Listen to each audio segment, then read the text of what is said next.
All your favorite wrestling shows rolled into one.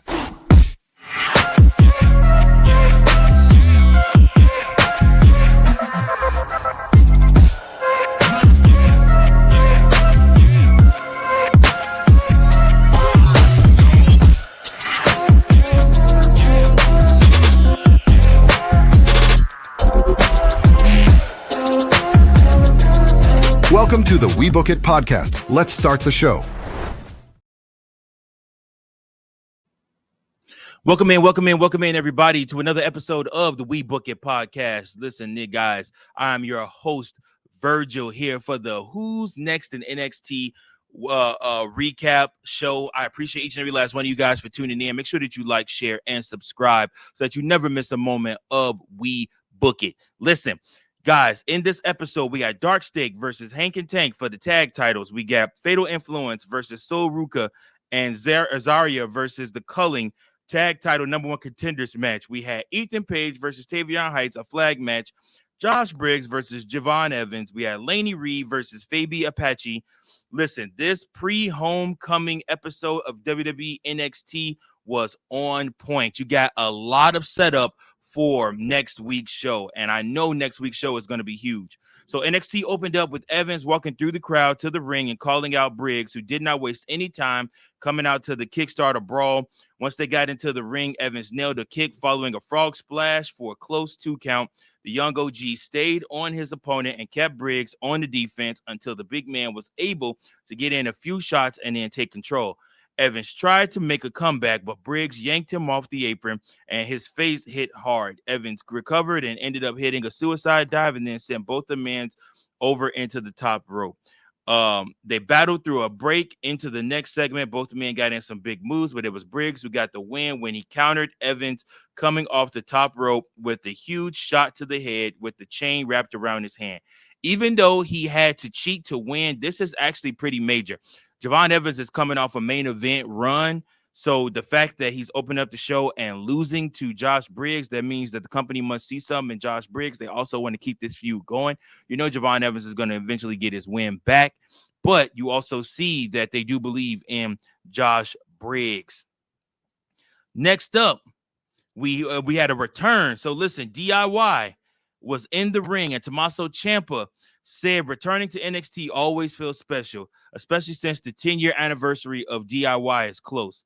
It didn't take long for none other than Tricky Williams, as Santino Marella likes to call him, came out to the ring to interrupt them and talk some trash. And then, of course, I think we all talked about it. I think we all thought that this is going to happen, but here we go. Carmelo Hayes joined the party and immediately felt like a bigger deal here than he ever did on SmackDown. Melo and Williams haven't interacted since Hayes left NXT, and Melo said Williams has been squatting in the house he and DIY built. Williams said it said it wasn't right that he talked trash about Melo, but also said this was still his house. Ciampa made a joke and Melo took offense. DIY then challenged Trick and Melo Gang to a tag team match at No Mercy, but the segment ended before answer could be given. I love the cliffhanger portion of this. The segment in itself, like I said, it wasn't as strong as it could have been. Obviously, Melo coming back to NXT is huge, and we know Homecoming is a huge, big, important event. And of course, bringing back Melo and Trick Williams into NXT together from Big Trick Melo Gang, I think it would be huge. Next up, we have Triple A's Apache in action again in a speed match tournament against Laney Reed. Laney Reed, and both gave a quick backstage promo before their match. For those who did not watch WWE Speed when it was on Twitter X, these matches have a 3-minute time limit. Apache fired off a drop kick as soon as the bell rang to take control. She had the crowd on her side, but Reed took control right at the end of the first minute. Both women got some near falls as they kept the pace quick. And then again, like I said, Reed capitalized to get the win with only a few seconds left. So time limit matches are weird to me, But at the same time, because I mean, you just don't hear about them as much now. There used to be 60-minute time limit matches. Every match used to be time limited way back in the day. So the fact that they brought out a whole brand, which is nothing but time limited matches, lets me know that, they're just kind of reaching for certain things. Again, it's a fast-paced, quicker match, so you will see more of your high flyers, more of your speedsters in these matches. You won't see a ground and pound and submission type specialists in these type of matches because it takes longer to work over the body. So you'll see a lot more of your fast-paced people. That's why you see Sol Roca holding the WWE NXT Speed Women's Championship right now as we speak. All in all, the bout itself was good. Obviously, Natalya was watching from the crowd, so I wonder if they're going to end up getting her involved in it, but we'll see what happens from there. The NXT tag team titles were on the line this week when Hank and Tank challenged Osiris Griffin and Dion Lennox for the belts. Hank and Tank started off strong by taking out Lennox on the apron and double teaming Griffin, but they were unable to get the pin. We returned from break to see Dark State in control, but the challengers were not out of the fight. They kept this bout feeling competitive and rarely slowed down for longer than a second or two to sell something. The energy in this match was great, but everything they did between the ropes was relatively basic. They relied more on the fundamentals and taunting than anything else. Lennox made the mistake of saying Joe Hendry's name, causing the TNA star to burst through the wall and chase him. During the distraction, Hank and Tank ended up losing to a roll-up. The ending was a bit weird, but at the same time, you already know anytime Joe Hendry shows up, something weird is going to happen. Next up, we got the flag match, Ethan Page versus Tavion Heights. These two have been going back and forth for a while now. Ethan Page being your your North American Canadian champion. For the first time in quite a while, WWE held a flag match between Page and Heights. A brief video package showing the history of the stipulation was shown before Heights made his entrance. All Ego tried to go for his flag before the ref even called for the bell, but Heights stopped him. Heights seemed way more interested in inflicting damage than winning right away.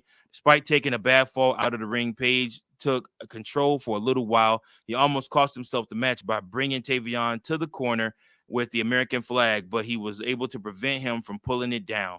Any kind of match where you have to retrieve the item from a pole is going to feel significantly different from a normal match.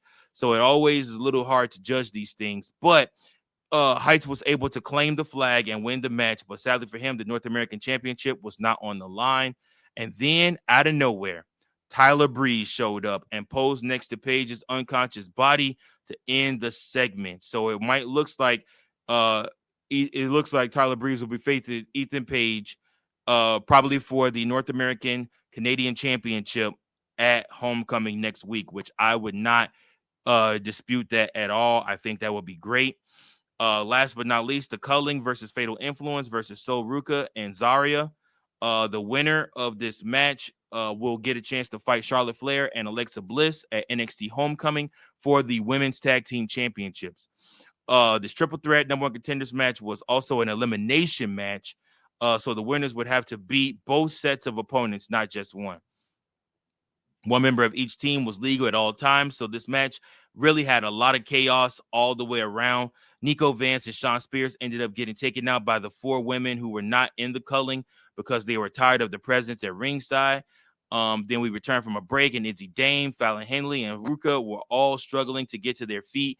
Ruka accidentally hit her finisher on Zarya, which led to their elimination. These two need to split up, and Zarya just needs to turn heel. This was a hard-fought match with a lot going on, but it was never hard to follow the action. After a few close calls, Dame got the win for their team by pinning Fallon Henley. JC Chain got on the mic and ran down her teammates for losing, but she was interrupted by shots of someone arriving at the parking lot as the show went to break. And this was the money shot moment. The show returned from break, and JC Jane was still ranting on the mic about how she is the greatest NXT champion of all time. And next thing you know, Stephanie Vaquer's music hit, and she came out and she reminded Jane that she was a double champion.